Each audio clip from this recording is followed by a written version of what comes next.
right. Good evening, everyone. Good evening. Good evening. Thank you for coming tonight. It's Thanksgiving week. November 22nd. Our theme tonight is Now That Winter Has Arrived.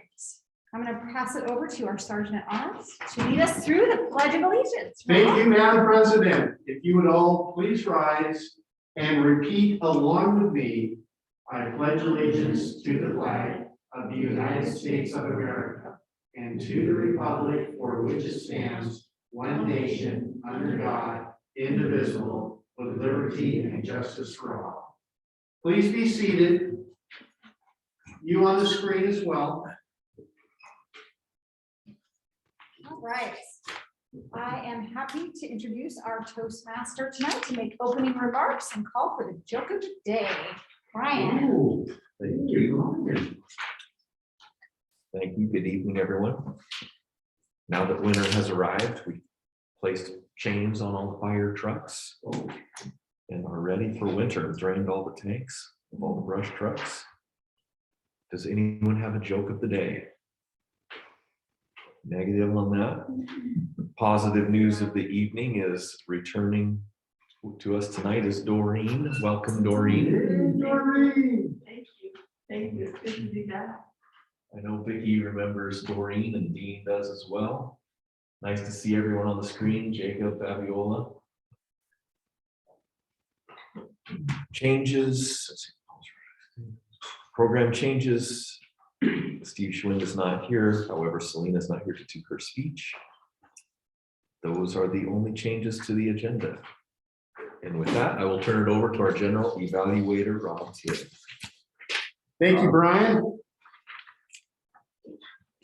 Before I get started, I think it's plainly obvious that some of us are not quite ready for winter. That's why I'm still wearing my Hawaiian shirt, and Dean is still spending time in the islands, as you can see over my shoulder. Tonight, I've assembled a crack team of unpaid professionals who are going to assist me this evening with a variety of objectives, beginning with our evaluator this evening, Dean Carrath. Dean, would you please tell us what your role is tonight? I certainly will. I will be evaluating Lloyd Smith's speech, which is a level 3 elective in the innovative planning path. His speech will be on effective body language.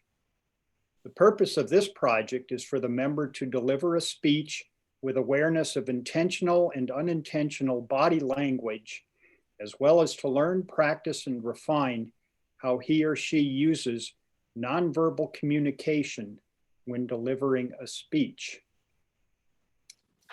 And if it's possible to raise the camera just a hair, I'll be able to see the top of everybody's head. Can we do that? If you can't, don't worry about it. But that's better. Let's try that, Dean. Thank you. Thank you, sir. The next member of our evaluation team this evening is our timer, Vicki Chatterton. Vicki, will you tell us what your role is this evening? I will. Thank you very much. As timer, I will be timing the prepared speech, the evaluation, and the table topics. I am assuming that the computer in the live room is pointed towards the lectern so that those who are speaking will be able to see the cues. At Lloyd, your speech, I'm assuming, is 5 to 7 minutes. So 5, 6, and 7. For those that were doing table topics, 1, 1.5, and 2. And Dean, when you give your evaluation, 2, 2.5, and 3. And I will be reporting at the end of the meeting. Back to you. Thank you, Vicki. Also, as part of our evaluation team this evening, I believe this may be the first time that she has assumed this role. I'm sure she'll correct me if that's not the case. Our grammarian this evening is Fabiola Barbosa. Fabiola, will you please tell us what you will be doing this evening? Thank you.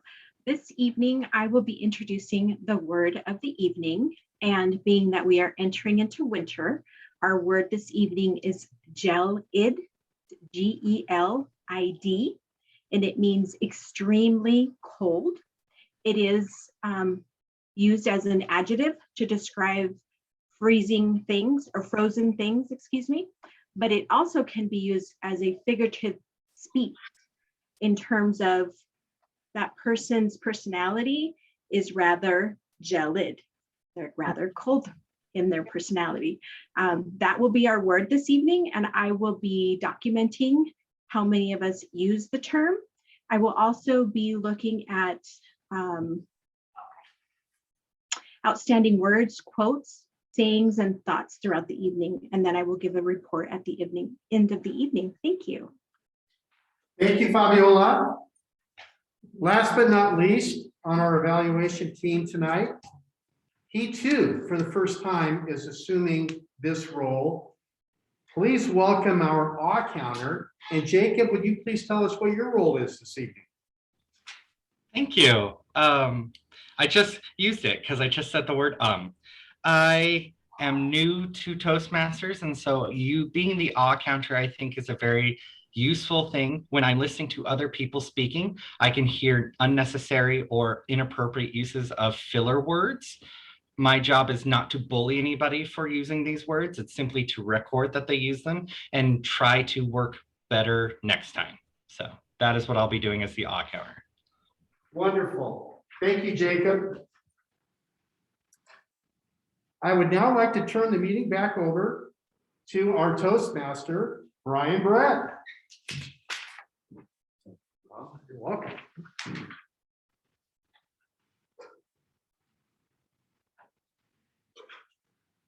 Tonight's speech by Lloyd Smith, as Vicki stated, is 5 to 7 minutes.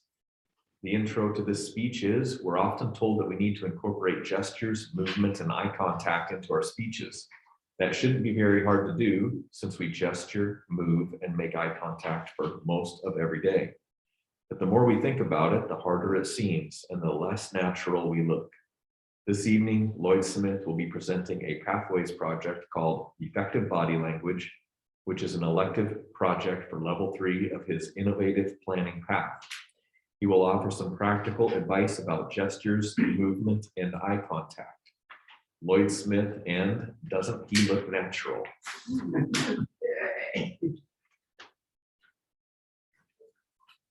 Thank you, Brian.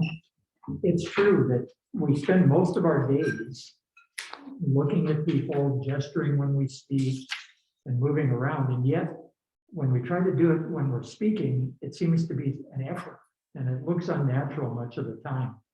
Before the meeting, I spent some time watching everybody talking to one another, and people were gesturing away. It looked perfectly natural. But think how often you've seen speakers, do some kind of mechanical type thing where they look like defective robots or something. It happens all the time. So what I'd like to do tonight is offer some practical suggestions that anybody in the room can use starting immediately. First, let's talk about eye contact. Now, that's not in the title of the project. However, it's mentioned in the materials, and for very good reason.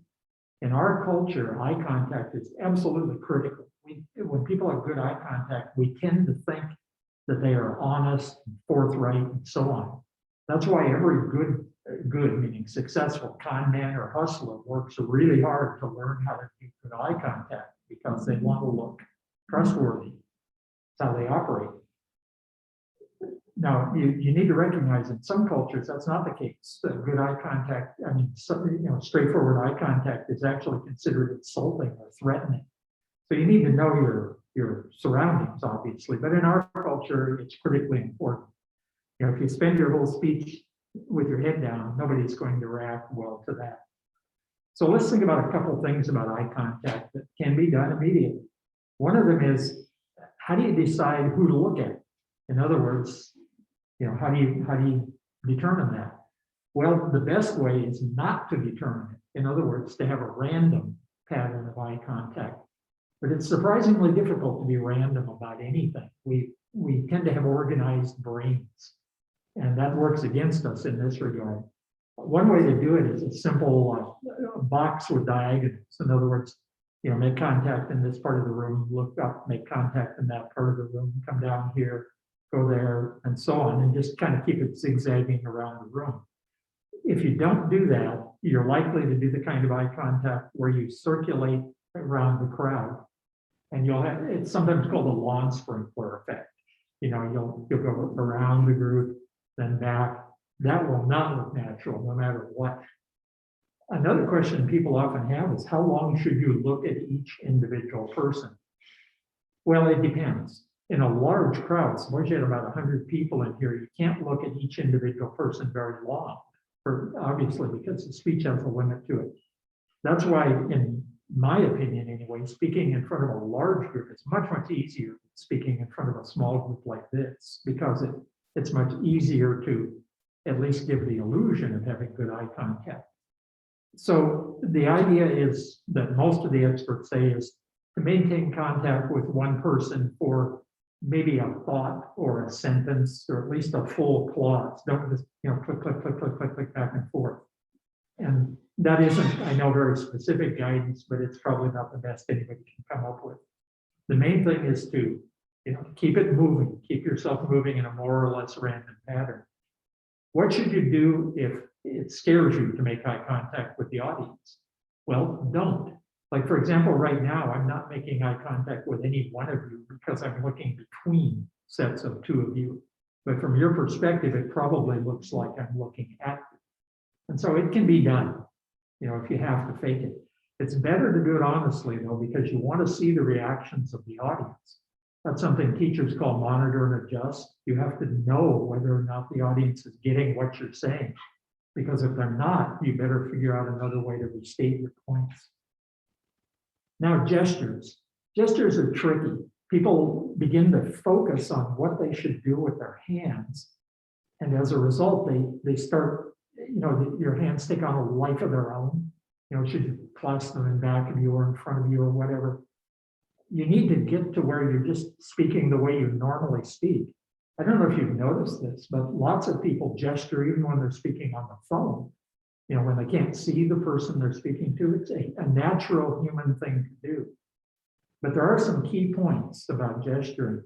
First of all, never gesture so that they block your eyes. Never get anything in front of your eyes. The reason is when you do that, you break that psychological connection that accompanies eye contact. So you have to keep the gestures either down like this, below your eyes, or up like this. But never get anything in front of your eyes. Never turn your back on the audience for the same reason. It isn't that they're going to throw something at you, it's that you break that psychological contact. The other thing you need to do is to think a little bit about what your gestures are saying. Like if you say, we have to keep moving forward, and you move your hands the wrong way. Now, that's actually, well, we have to keep moving forward. Okay, what have I just done? I pointed the wrong direction, right? Think about in our culture again, we read from right to left, timelines run, left to right, timelines run left to right in the history books and so on. That's not true in all cultures, but it is in ours. And so if I make a gesture like, from ancient times to the future, it's correct from my perspective, my left to my right, but it's backwards for you. It looks like I'm gesturing from the future to the past, right?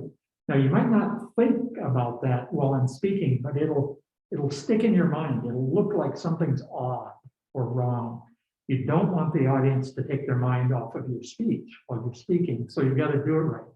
That means you have to say, from the ancient past to the future, which is backwards. It really feels hard to do that. A few years ago in a contest speech, I used the Omar Khayyam, the moving finger rights, as the central trope of my speech. And the problem is I decided to do it with writing on, with my finger. Well, I had to concentrate hard on that to write backwards. See, I look like I'm writing in the correct direction to you, but I'm not, I'm writing in reverse. I wrote the word winner over and over, by the way, when I was doing that. It didn't work. I finished second in the contest. So a lesson to the wise, I guess. Now, movement. movement is tricky. It's going to be trickier because of this setting. This isn't the right kind of room for a lot of movement. But here's the one thing to think about, and I know I'm at the end of the time. When you create a virtual object, in other words, like you say, I have a table here with something or other on it. Later on in the speech, you cannot step on that table. There again, the audience might not consciously think it, but they'll know it. It seems strange. You can't say, I'm going to move through the door and then walk a different direction, or walk through the wall.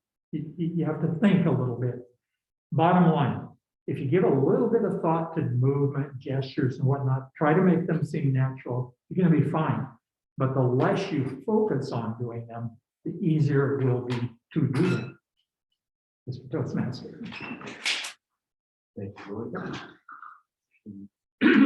Vicki, can we have 1 minute, please?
One minute. Thank you.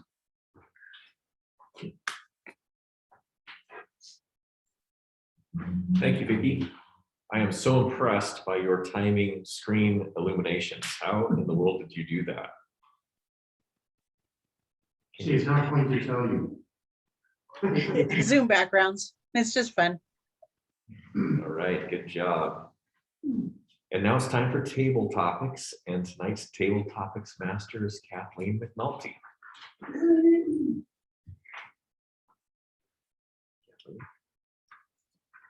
Mr. Toastmaster. Table topics, our opportunity to practice telling people exactly what we're thinking. Sometimes a dangerous game. I'm sure everybody will be on their best behavior. The topic tonight is interesting because it says now that winter has arrived. I took it on face value and I wrote my questions, but I did just check my calendar and winter has not arrived. Just feels like it's arrived, and we will pretend that it's arrived. I thought maybe I was supposed to look up that Game of Thrones. If any of you watch that TV show, the Game of Thrones, and it's always winter and winter is coming. But I decided I didn't have time to watch all of those episodes in order to prepare questions. Some other time, perhaps. I have a list of questions. We'll start with people who don't have a role, but there are only a few of us who don't have a role tonight. You can answer the question that I pose, preferably, but you don't have to. Perhaps you just draw a complete blank. Just come up with something else. Answer a previous question, come up with something else you want to pontificate on, and go for it. Don't forget that our word of the day is gelid. Does that count? I think so. I'm the president, yes. It's a very gelid evening out there tonight. And it's slightly gelid in here, according to Pat and I. It is. Let's get started. First question. This is easy, easy, easy. Tell us about your favorite winter activity and who you most like to share it with. Pat.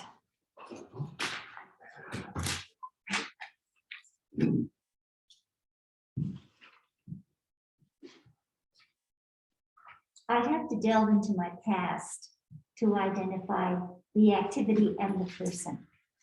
Back in the days when I skied and my husband was still with me on this earth, skiing was what we loved to do together. He was an expert skier.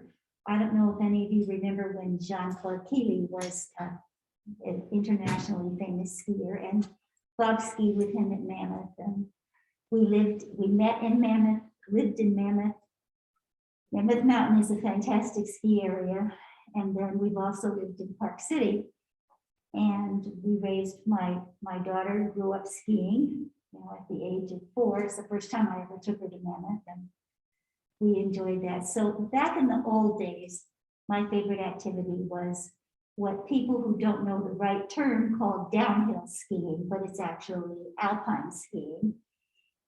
And it was fun on a beautiful winter day with the sun out and the snow on the mountains and on this glistening white and gliding down the hills and all of those lovely kind of things. And then afterwards going across the street for a little bit of happy hour to relax. It was lovely back then in those days. I'm afraid I've turned into a grumpy old lady because I don't alpine ski anymore at all for a number of reasons. One, it's gotten too expensive. 2, snowboarders chop up the hill and it's too hard to glide. And I much prefer cross-country skiing. And cross-country skiing is a better cardio exercise because you are more challenged, your body is more challenged. So now I don't have anybody particular that I share it with, but I do enjoy cross-country skiing. So I've made the transition from alpine skiing with people who could ski with world champions to being able to do a track around a golf course or a park on a beautiful winter's day. Thank you. I love that, Pat. Especially what I love is you filled 2 minutes. I appreciate that How about the apples? because I don't have that many questions. Stretching is a good thing tonight. I appreciate that you were an alpine skier as well. I did part of a speech on skiing once. Some of you know a little bit about my skiing background. It's quite atrocious.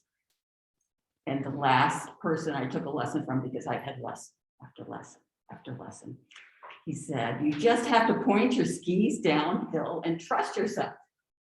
And I turned around to him and I said, well, there's the problem right there. That was the last time I ever had skis on. That was the end of that. I really admire people who can do it. I wish I could. Question for you, Doreen. Are you up for doing a table topics? Yeah. Okay. I'm going to give you one that I think would be fairly easy since we don't want to test you out since you are just revisiting us again. Imagine you could spend winter anywhere in the world. Where would you go and what would you do there? Doreen.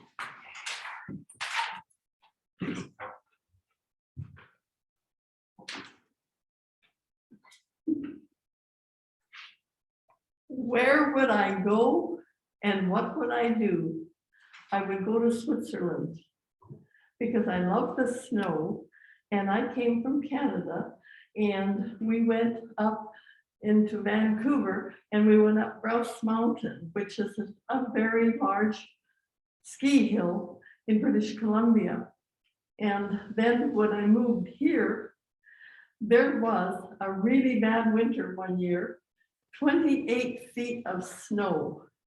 And in Leavenworth, they had the ski hill races and they brought people from all over the world, including Switzerland, including Sweden, including all parts of the United States. And it was so memorable. And when we would go out in the evenings, we would walk on the snow. And I'd never been to this country before. And we lived just off of the road on down from Marston and Marston Lumber in Leavenworth. And we'd go out at night with the moon shining and it was so beautiful and glowing. And then all of a sudden, here you go go scampering on the ground, little mice just trying to run and find a place to go. And it was a wonderful feeling. And I sometimes felt like I was in Switzerland because there was so much snow there. Well, I now have a dog and he loves the snow, and he is a therapy dog, and he is 6 years old, very well trained. And he goes running out like he did just a few days ago when we had the snow. And he went skiing also because he slithers across the snow and then rolls and just wiggles and wiggles, and he just loves it. And so I thought, oh, good, he's related to me because he likes the snow. And Toastmasters, thank you. Thank you. Thank you, Doreen. That was excellent. I especially appreciated your hand gestures after what we learned earlier from Lloyd. You had very good hand gestures. And your dog story. I will drink him someday. That would be fun. That would be fun. Fairly soon, the sun is going to start setting at about 4 p.m. Share with us your tactics for staying bright and sunny when faced with so much darkness in the winter. Barbara. Thank you. Could you repeat that question one more time? I certainly can. Fairly soon, the sun will set about 4 o'clock. Share with us your tactics for staying bright and sunny when faced with so much darkness in the winter. Thank you. How do I stay bright and sunny with so much darkness in the winter? Well, I don't. So thank you. The end. I am one that loves the sunshine. And I also love the snow, but it's really hard to get up and it's already dark and excuse me, like at 5 a.m. and then to go to home at 5 p.m. and it's already dark. I don't like it. I do use those lights, fake sunshine lights. I have one for my office, so I can get that sense and that feel of sun. It's supposed to be helping my attitude. It doesn't work, but I keep it on just to give everybody else the idea that it actually is working. So there's a few of us that have those on our desks to promote the sunshine. Now, what I do love about this area is that you can usually, if it's cloudy day, you can usually drive up to a mountaintop like Mission Ridge and get above the clouds, and then you can actually see the sun, and it's a beautiful day. And it's so picturesque to be up there with the cloud cover over the city, and you're in the bright sun, getting a nice tan. That's all I have for you tonight. Thank you. Thank you, Barbara. That was excellent. I loved it. I don't mind so much the early darkness. What really bothers me is in the summer when it's light until 10 a.m. or 10 p.m. because I go to bed about 9 and I always feel ridiculous to go to bed before it's dark out. But I do. Now that winter has arrived or almost arrived, we need to pull out our winter garb. What do you do and what do you wear to stay toasty warm in the crushing cold of our winters here? Right. Thank you, Madam Table Topics Master. Really glad you asked me that question, because one of my favorite sports during the winter is going to Mission Ridge. We pull out all of our winter garb, we pack a bag, I get the skis, make sure that they're all waxed and ready to go, get them on the vehicle, we load up, we go up to the ski resort, we unpack everything, we make sure we have everything on that will keep us nice and toasty. We then go into the lodge, and I sit there all day drinking hot toddies.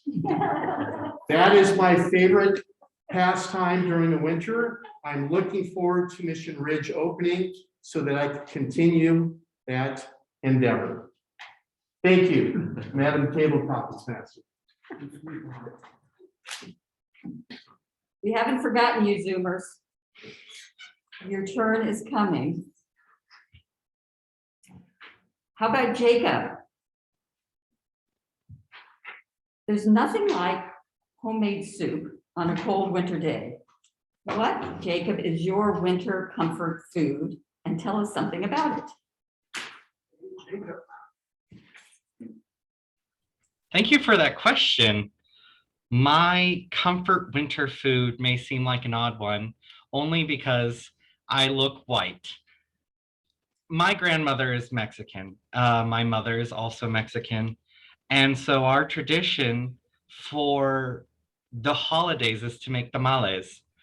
And there's nothing more comforting than sitting at her dining room table in a row of children. Well, we're not children anymore, but she still calls us children. And someone gets the tortilla, not the tortilla, someone gets the hojas, and we spread the masa, and then somebody else puts the meat on, and then somebody else puts the olives on. And it's just a line right down the dinner room table. And it is my favorite holiday tradition. I love it. We do it every year. We make batches of 100 for 3 days in a row. And then by the end of it, there's probably 400 to 500 tamales in my grandmother's freezer. And so that is what I think of when I hear holidays, is I think it's tamale season. And I'm sure some of you other people might identify with that as well. Fabiola's nodding her head. She definitely gets it. So yeah, that would be my idea of holiday food, comfort food. And I am also going to be listing all of the ums, ands, and so's that I just did, just so we're clear. Yay, Jacob. Thank you, Jacob. We hope to be invited over for tamales. Do we have to go to Moses Lake or do you deliver? Grandma lives in Spokane, so that's where I'll be this week, is in Spokane making tamales. Okay. Some other time, we'll look forward to it. How many of those on Zoom are skiers? Anybody? Not Jacob? Fabiola's not a skier? Okay. Okay. Tell us a little bit about what your plans are for Christmas Day, who you will be with, and what you're planning to eat. Fabiola. Hey, Fabiola. Thank you for the question. That's too far for me to plan right now. I'm trying to get through Thanksgiving. I will confess that. But I will say that we will definitely have tamales, pozole. We will definitely have the family gathering, and we will have sangrias, where you bring in different fruits and you boil them in a kind of a tea. And there's the version for the kids, which is a non-alcoholic version. And then there is the adult version where we add a little tequila or a little more tequila, and we enjoy that as well. We like to gather as a family, play some games. Loteria usually is one of the big games that we will play as a family, and just enjoy each other's time. So as far as the details of getting together for Christmas, I don't have them planned, but I have an idea of the logistics of what that holiday will entail. Thank you for the question. Thank you, Fabiola. I agree. I'm still working on Thanksgiving. In fact, after this meeting, that's where I'll be at the grocery store, probably with hundreds of other people buying green beans. Which we'll all make and no one really wants to eat. It's a tradition though. This is a skiing question. It may take imagination if you're not a skier. I have been on ski lifts occasionally. Imagine yourself on a ski lift and the dreaded thing happens and the ski lift stops. And the wind is blowing and the snow is coming down and it's cold. Who would you want to be stuck with on the frigid chairlift of June? Right. Thank you, Madam Postmaster. I would want to be stuck with my fiance, Megan. She was a longtime skier. And if I'm going to sit close to somebody and snuggle, I would want it to be reciprocal. So she would be the logical choice. I would be terrified, having not skied really in my life.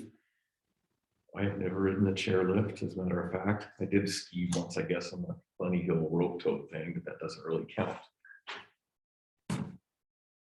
What concerns me the most about that is, well, one, she could occupy my attention for a while, but my ADD would kick in and I would be unable to wiggle and move around because I'm stuck in a chairlift, and I think that that would drive me crazy. And if I were to like go to hell later in life, that would be one of the punishments I could see me having to endure. That is all I have.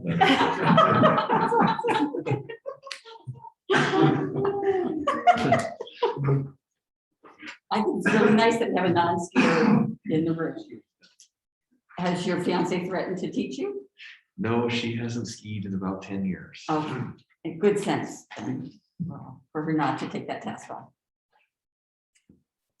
Another winter question. I'm going to direct this one to a Zoomer who's to Victoria. I'm giving you Vicky a warning because you're doing the timer and someone else can maybe time for you. Rob I've is got up. it. No, I can time myself. You can time yourself. Okay. Winter brings with it Christmas, New Year's, Hanukkah celebrations, lots of holiday music. It is with us from before Halloween now, all the way through the holidays. Tell us, Vicki, how you feel about holiday music. When should it start and stop? Or should it even be heard at all? Thank you, Madam Table Topics Master. That is a very interesting question. I know that when I was a child, I would drive my mother crazy because I would start singing Christmas carols in July, because you always hear about Christmas in July. So I would start singing Christmas carols. She would say, no, it's too early. We can't have that. And I agree now that I'm a little bit older that perhaps we should keep the Christmas music to a certain part of the year. But it seems that within advertising, we get into Christmas and displays come up, it seems in September sometimes. They're already setting up trees. I know that now we're in full bore.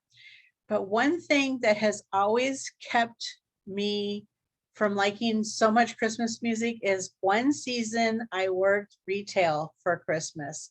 And as soon as the Thanksgiving holiday started and they had the Black Friday, they played the Christmas music on nonstop loop in the store over and over and over again. So that's kind of cured me of having to listen to Christmas music so often. Now I just tend to listen to it in the month of December. Back to you, Madam Table Topics Master. Thank you, Vicki. I enjoyed it for a while. I was listening to it at the Pipus Craft Fair this weekend. On Saturday, I was in the room for 4 hours listening to the recycling of the holiday music, and I enjoyed it. I will be tired of it though. Soon enough. As long as I don't have to hear "Oh Little Town of Bethlehem," that is my least favorite. I could come up with another question, but I'm on to, I think, did I miss anyone other than Lloyd and Dee? Did I miss anyone else? No. I didn't really want to put anything on you, but if you want to volunteer, you want to. Yeah. Okay, okay. I can volunteer if you Oh, got yeah. one on skiing. Well, I do, and I've just made it up right now, listening Okay. to the music question. Dean, tell us about your Christmas tree traditions. Is it real? Is it not real? When do you put it up? Well, that's That's not skiing, but we do in fact have a tradition ever since we moved to the Great White North in Winthrop. And our very first year here, we discovered that we could go out to the National Forest with a $5 permit and cut our own Christmas tree. And we have been doing that ever since we moved here. The first couple of years, we got a late start. So we were up at the Loop Loop Pass, post-holing around in knee-deep snow, looking for trees. And we found that there were only some scraggly Charlie Brown-like trees up there. Eventually, we got smart and decided that we should go in the middle to late November to get the tree when the roads weren't all snowed in, and we'd have a much better selection. So at that point, we started to get better quality trees. We also learned what made a good Christmas tree. So now we go out and cut the tree, bring it home early, and we stuff it in an ice cold bucket of water out on the back deck. And then the first week of December, we haul it in the house and put it up. And the other lesson we learned the hard way is that trees look a lot smaller out in the forest. And we're inevitably having to trim those things when we get them back to the house. So that's our tradition now, getting our own Christmas tree out of the National Forest. Thank you, Dean. The tip of the day is to put your tree after you've cut it into gelid water on your porch. Good. That's it. That's it for me tonight. All right. Thank you, everyone. Very good job. Thank you, Madam Table Topics Master.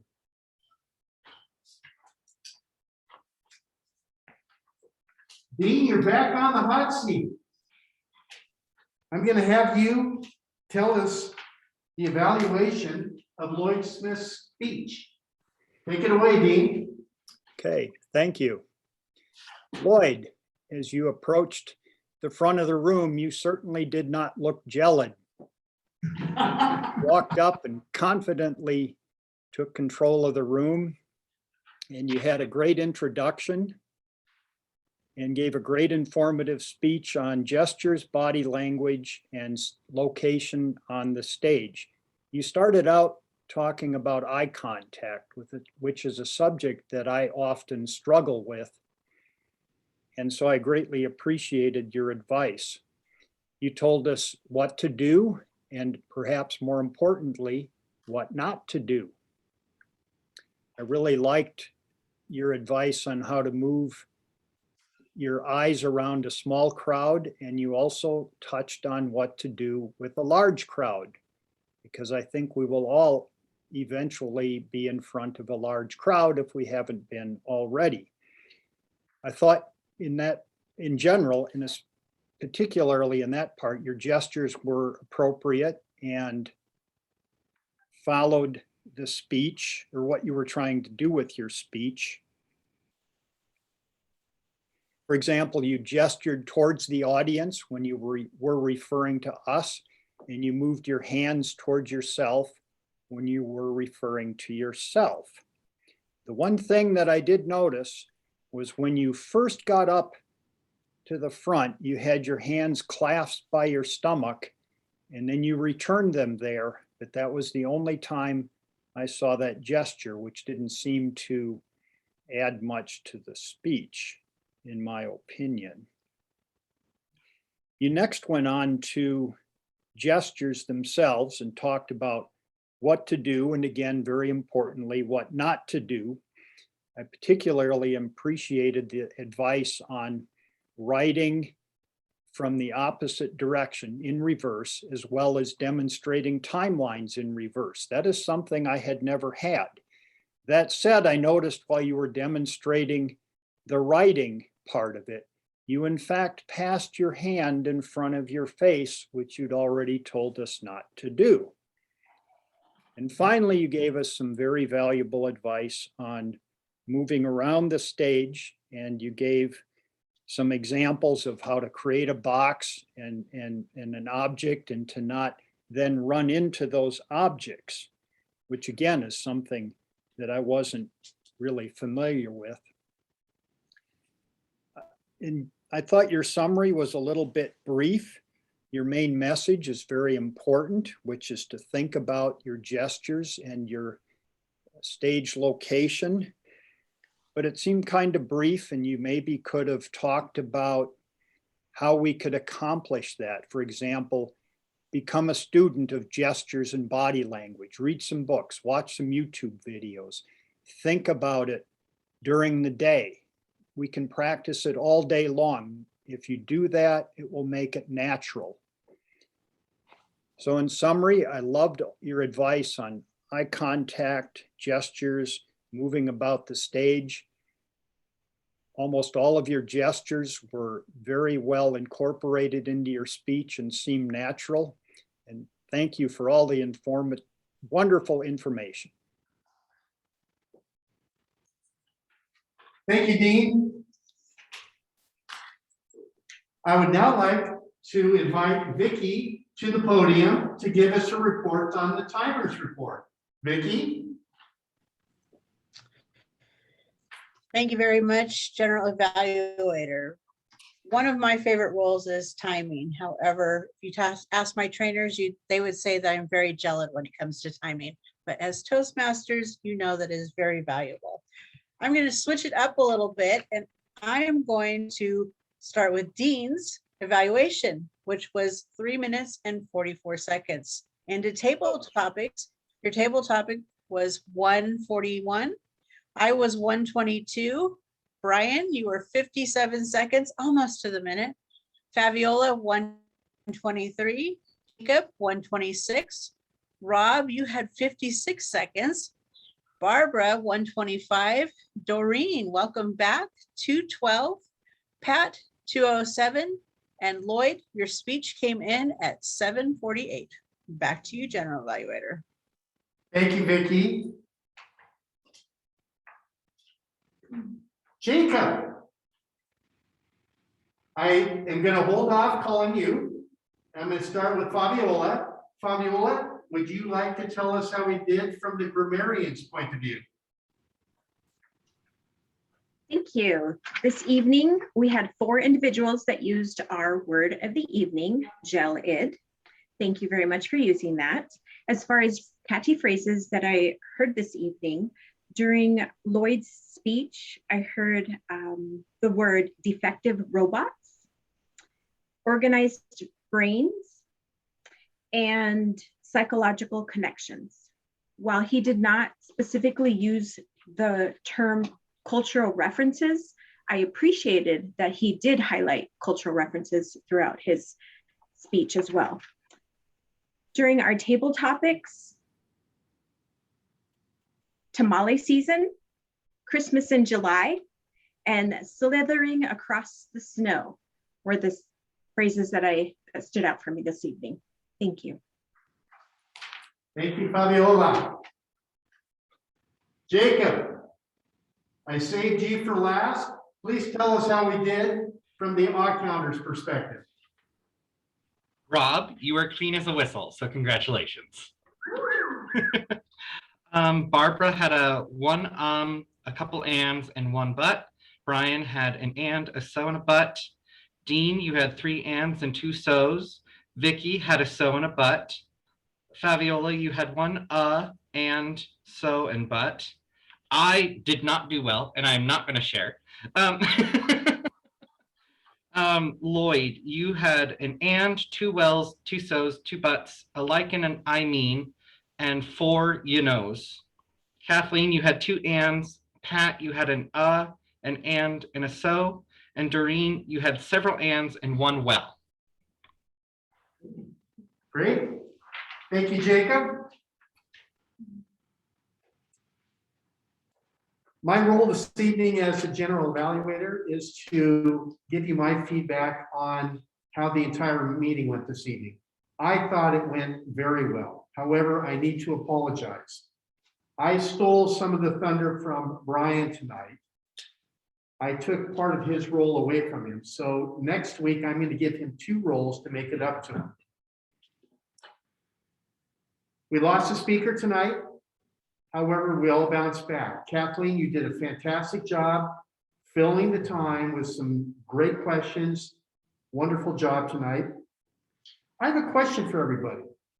When we do the 1 minute to evaluate the speaker, I feel like that's not long enough. But maybe that is something Toastmasters limits when we were writing an evaluation. I personally would like to see a little bit more time allocated for giving feedback to a speaker. I'm just going to throw that out. Maybe we can incorporate that. I do really like the Zoom background that Vicki has. I hope she will teach those of us who are not as tech savvy how to do that, because I really thought that was great. Fabiola, you had the greatest winter wear. You had the greatest clothes on tonight, so wonderful. Thank you. I'm so proud of you for wearing that, and I look forward to the Cougars beating the Fuskies next week. We talked about holiday music. I listened to probably my most favorite holiday song for the first time today on the way to Toastmasters.